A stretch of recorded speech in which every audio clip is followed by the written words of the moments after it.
Hi. I think I've seen you before at the chair.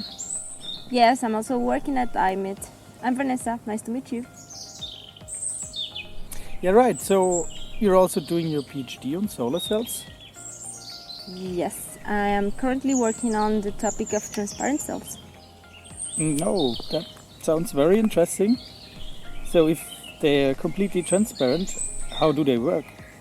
Yeah, that is a good question.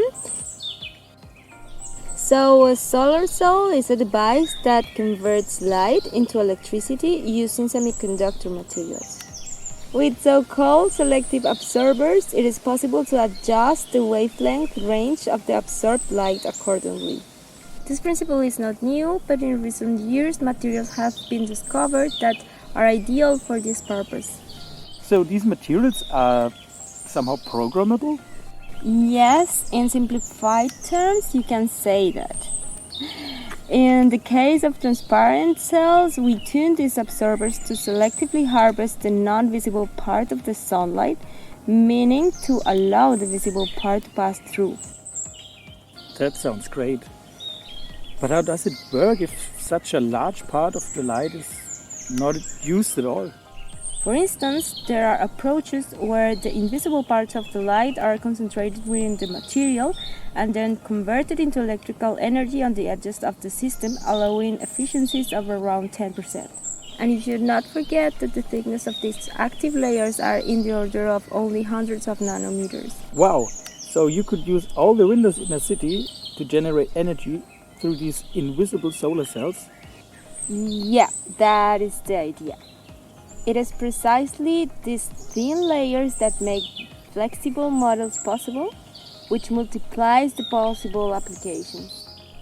One could then also implement such models in facades or roofs and thus use large unused areas to generate electricity.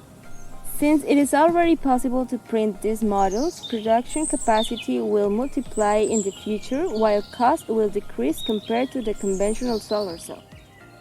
Okay. So that's closely related to my research topic, as my group is investigating the industrial feasibility of these new cells. Just have a look. I can think of a future city with solar cells everywhere, on facades, roofs, on shadowing structures, and even on the frame of cars. That sounds exciting. Do you think these technologies could also be used to power cars or even airplanes? I recently heard something about cars driving by solar energy in the news. Yeah, right. There are interesting approaches. Startups are already working on building such cars, and even at an affordable price.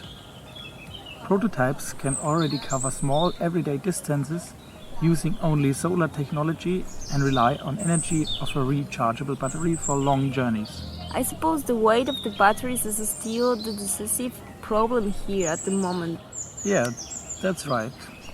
Perhaps you've also heard something about Solar Impulse project. A team of Picard and Borsberg successfully went around the Earth in a solar-powered one-man airplane in 2016. But the weight of the batteries is still the limiting factor here.